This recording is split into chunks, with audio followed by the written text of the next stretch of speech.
सो अगर आप stock market को फॉलो कर रहे होंगे तो आपने देखा होगा कि लास्ट 2 दिन से फर्टिलाइजर स्टॉक्स ने क्या जबरदस्त रैली दिखाई है। एंड आज की इस वीडियो में हम जानेंगे कि इतनी खतरनाक रैली के पीछे का रीजन क्या है, और मैं आपको ये भी बताऊंगा विद प्रूफ कि कैसे हमने इस रैली को प्रेडिक्ट किया। सो ये वीडियो आप पूरी जरूर देखिएगा, आपको बहुत सारा आज वैल्यू मिलेगा। एंड क्योंकि हम बहुत दिनों बाद यूट्यूब पे वापस आए, लॉन्ग फॉर्म कंटेंट मेरा थोड़ा बीच में स्किप हो गया था, तो मेरे को आपकी सपोर्ट की बहुत ही ज्यादा जरूरत है। तो प्लीज चैनल को सब्सक्राइब भी जरूर कर दीजिएगा अगर अभी तक आपने नहीं किया है, और ये वीडियो को लाइक भी जरूर कर देना ताकि हमारी थोड़ी इनिशियल रीच आए, एंड वो शायद आपके सपोर्ट की वजह से ही हो पाएगा। सो इंस्टाग्राम जैसे यहाँ पे भी हम आपका सपोर्ट मांगते हैं। एंड चलिए हम ये वीडियो अपनी शुरू करते हैं। सो आप ये सारे government owned, privately owned fertilizer companies के स्टॉक्स के नाम देख सकते हो। एंड लास्ट 2 ट्रेडिंग सेशन में इन्होंने क्या जबरदस्त रैली दिखाई है, एंड इस रैली के पीछे 5 मेजर रीजन है। तो एक एक करके हम उन सारे रीजन को समझते हैं। सो पहला रीजन है कि हमें गवर्नमेंट की साइड से किसानों की तरफ ज्यादा प्रायोरिटी देखने को मिल रही है। सो जब मोदी जी का शपथ ग्रहण हुआ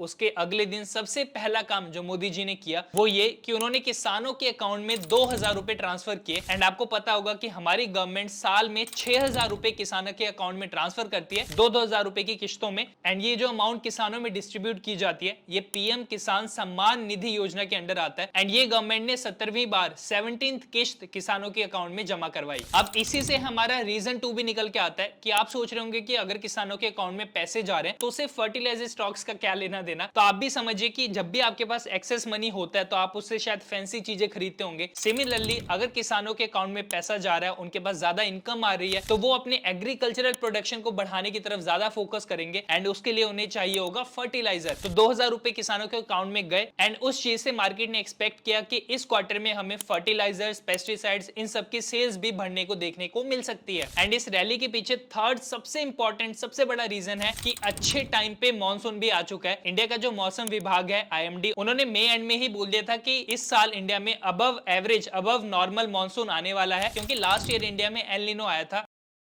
इंडिया के काफी स्टेट्स में सूखा पड़ गया था, अच्छी तरीके से बारिश नहीं हुई थी, तो जो भी खरीफ क्रॉप्स होते हैं उन्हें काफी ज्यादा नुकसान होता है। बट इंडिया जैसे कंट्री में जहां पे अभी भी किसान और एग्रीकल्चर सेक्टर बहुत ही ज्यादा मानसून डिपेंडेंट है, तो अगर मौसम विभाग बोल रहा है कि इस साल अच्छी बारिश होगी, और वो हमें देखने को भी मिली, जून फर्स्ट वीक में ही केरला में भी मानसून आ गया, उसके बाद महाराष्ट्र, मुंबई में भी मानसून आ गया। मैं मुंबई में रहता हूं तो लास्ट ईयर मानसून मैंने खुद ऑब्जर्व किया था कि काफी लेट आया था, बट इस बार जून के फर्स्ट वीक में मानसून आ गया टाइम पे। तो हमारी जो साउथ वेस्टर्न मानसून विंड्स हैं, अगर वो टाइमली हर स्टेट में पहुंच रही है तो ये साफ इंडिकेट करता है कि इस साल हम अच्छी बारिश एक्सपेक्ट कर सकते हैं। एंड अगर अच्छी बारिश होगी तो फसल अच्छी होगी, एंड फार्मर उसके लिए ज्यादा फर्टिलाइजर, पेस्टिसाइड्स ये सब यूज करेगा। एंड इसी से हमारा जो सेकंड पॉइंट है वो भी लिंक्ड है। किसानों के पास 2000 रुपए गया है, उनके पास एक्स्ट्रा डिस्पोजेबल इनकम है, एंड मानसून भी अच्छे आने वाला है। तो ये दोनों ही चीजें साथ में इंडिकेट करते हैं कि किसान इस बार फर्टिलाइजर खरीदेगा एंड फर्टिलाइजर्स की सेल बढ़ेगी। अब मैं आपको चौथा एक इंटरेस्टिंग रीजन बताता हूं जो आपको किसी भी टेक्स्ट बुक में नहीं मिलेगा, एंड ये रीजन सिर्फ आपको इस वीडियो में सीखने को मिलेगा। एंड यही चीज हमने अपने व्हाट्सएप कम्युनिटी मेंबर्स के साथ भी 10 जून को ही शेयर कर दी थी। एंड इस चीज के बारे में मैं आपको और ज्यादा बताऊंगा कि कैसे हमने इस रैली को प्रेडिक्ट किया। बट पहले मैं आपको चौथा पॉइंट एक्सप्लेन करता हूं। सो 2017 से ही जो हमारा एनुअल बजट है वो 1 फरवरी को पेश होने लग गया था। पहले बजट कभी फरवरी में, कभी मार्च में, अप्रैल में, रैंडम डेट्स में पब्लिश होता था। बट 2017 से एक फिक्स पैटर्न बन गया कि जो हमारा बजट है वो 1 फरवरी को आया करेगा। एंड स्टॉक मार्केट में हिस्ट्री काफी बार अपने आप को रिपीट करती है। तो 2017 से ये चीज हमें पता थी, और ये हमने ट्रेंड ऑब्जर्व किया था कि फर्टिलाइजर स्टॉक्स जनवरी के महीने में बहुत ही ज्यादा अच्छे रिटर्न्स देते हैं। एंड इसका सिंपल सा रीजन है क्योंकि फर्टिलाइजर इंडस्ट्री बहुत ही डिप्रेस्ड इंडस्ट्री है, और इसमें बहुत ही ज्यादा कैपिटल भी लगता है, और क्योंकि किसानों का मामला है तो पैसा भी आपको जल्दी नहीं मिलता, इसलिए इसमें गवर्नमेंट की इंटरफेरेंस की बहुत ज्यादा जरूरत पड़ती है। गवर्नमेंट की सब्सिडी की वजह से ही ये इंडस्ट्री शायद चल भी पा रही है अभी तक। इस वजह से फरवरी में जब बजट अनाउंस होने वाला होता है 1 फरवरी को, तो मार्केट उससे पहले एंटिसिपेट करने लग जाता है, एंड बहुत सारी चीजें न्यूज में भी आने लग जाती हैं, लीक होने लग जाती है इंफॉर्मेशन कि इस साल के बजट में शायद फर्टिलाइजर सेक्टर के लिए कुछ अच्छी न्यूज आ सकती है। एंड क्योंकि हमारा स्टॉक मार्केट थोड़ा फ्यूचरिस्टिक होता है, तो वो फरवरी के उस इवेंट को जनवरी में ही उस चीज को वैल्यू देना स्टार्ट कर देता है, उस चीज को फैक्टर इन करने लग जाता है। इसलिए फर्टिलाइजर स्टॉक्स जनवरी में काफी अच्छा परफॉर्म करते हैं, ये 2017 से हमारा डेटा कहता है। एंड स्क्रीन पे आप देख सकते हो on the left hand side की 2010 से आप देखेंगे पहले की बहुत ही रैंडमली बजट हमारा अनाउंस होता था, बट बट 2017 से एक फिक्स्ड पैटर्न हो गया कि 1 फरवरी को अनाउंस होगा। एंड 2019 और 2024 जब भी इलेक्शन ईयर होते हैं तो जो हमारा मेन बजट है वो जुलाई में आता है और फरवरी में इंटरिम बजट पेश होता है। तो आप देखेंगे कि 2017 से ही सिर्फ जनवरी महीने की मैं बात कर रहा हूं तो ये सारे फर्टिलाइजर स्टॉक्स 11 के मैंने यहाँ पे नाम लिखे हैं, ये सारे आप देखेंगे 2017, 18, 19, 20, 21, 22, 23 और 24 के 10 जून तक बात कर रहा हूँ क्योंकि ये 10 जून को हमने अपनी ये रिसर्च अपने व्हाट्सएप कम्युनिटी मेंबर्स के साथ शेयर की थी। सारे ही ईयर्स में फर्टिलाइजर स्टॉक्स और हर एक फर्टिलाइजर स्टॉक्स ने बहुत ही अच्छे रिटर्न्स दिए थे। एंड सिर्फ 2 साल ऐसे थे 2019 और 2023 जहां पे फर्टिलाइजर ने उतने अच्छे रिटर्न्स नहीं दिए। अब जब हमने इसको पीछे ट्रैक किया तो हमें पता चला कि 2019 और 2023 में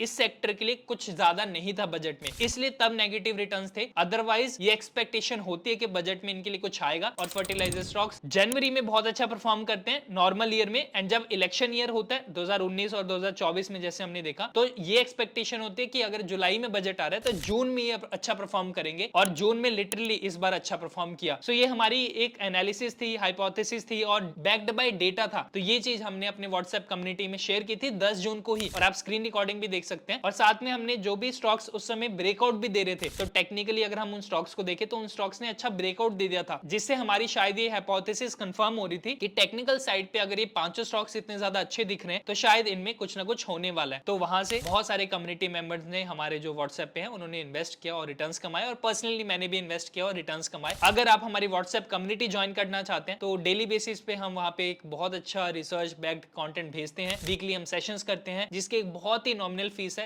6 महीने का एक सब्सक्रिप्शन है। तो आप हमारी व्हाट्सएप कम्युनिटी ज्वाइन कर सकते हैं जिसका लिंक नीचे डिस्क्रिप्शन में है। तो चलिए अब मैं वीडियो के आपके लास्ट पार्ट पे बताता हूं कि वो फिफ्थ रीजन क्या है जिसकी वजह से फर्टिलाइजर स्टॉक्स ने बहुत अच्छी रैली दिखाई। तो कुछ दिन पहले ही हमें ये भी न्यूज सुनने को मिली कि 22 जून को जो जीएसटी काउंसिल की मीटिंग होने वाली है उसमें जीएसटी काउंसिल शायद ये डिसीजन ले सकता है कि वो फर्टिलाइजर्स के ऊपर कोई जीएसटी नहीं लगाएगा। जो 5% जीएसटी अभी है फर्टिलाइजर्स के ऊपर उसको बिल्कुल ही हटा दिया जाएगा। ये सोच के क्योंकि ये बहुत ही एक बेसिक नेसेसिटी है फार्मर के लिए एंड इंडिया में ऑलरेडी फार्मर्स की उतनी इनकम नहीं है। तो अगर हम उस चीज को टैक्स को हटा देंगे, 5% जीएसटी कम कर देंगे तो फर्टिलाइजर्स फार्मर के लिए थोड़े अच्छे प्राइस पे मिलेगा, सस्ते पे मिलेगा। तो शायद उसमें हमें उनकी सेल्स इंक्रीज होते हुए दिखेंगे, फर्टिलाइजर्स की, पेस्टिसाइड्स की, यूरिया की, सारी चीजों की। ये भी न्यूज एक बहुत इंपॉर्टेंट न्यूज थी और बहुत अच्छे टाइमिंग पे आई। इस न्यूज की वजह से ही हमें बहुत ज्यादा एक जबरदस्त रैली देखने को मिली। तो ये ओवरऑल ये पांचों रीजंस थे जिसकी वजह से फर्टिलाइजर स्टॉक्स ने लास्ट कुछ दिनों में बहुत ही ज्यादा अच्छे रिटर्न्स दिए हैं। सो यस, होपफुली आज आपने कुछ नया सीखा होगा, आपको मजा आया होगा। और अगर आपको हमारी रिसर्च ऐसे पसंद आ रही है और बहुत दिनों बाद मैं आज एक लॉन्ग फॉर्म यूट्यूब पे वीडियो बना रहा हूं तो प्लीज कमेंट में सपोर्ट जरूर दीजिएगा और कैसे हम इस कंटेंट को और ज्यादा इंप्रूव कर सकते हैं। और आने वाले टाइम में आप किस टाइप की वीडियोस देखना चाहते हैं, क्या आप में से एक्सपेक्ट करें, तो वो भी मुझे कमेंट में फीडबैक दीजिए। तो प्लीज अगर अभी तक आपने हमारे चैनल को सब्सक्राइब नहीं किया तो चैनल को सब्सक्राइब भी जरूर कर ले। और मिलते हैं नेक्स्ट वीडियो में, तब तक के लिए bye bye and as always keep learning.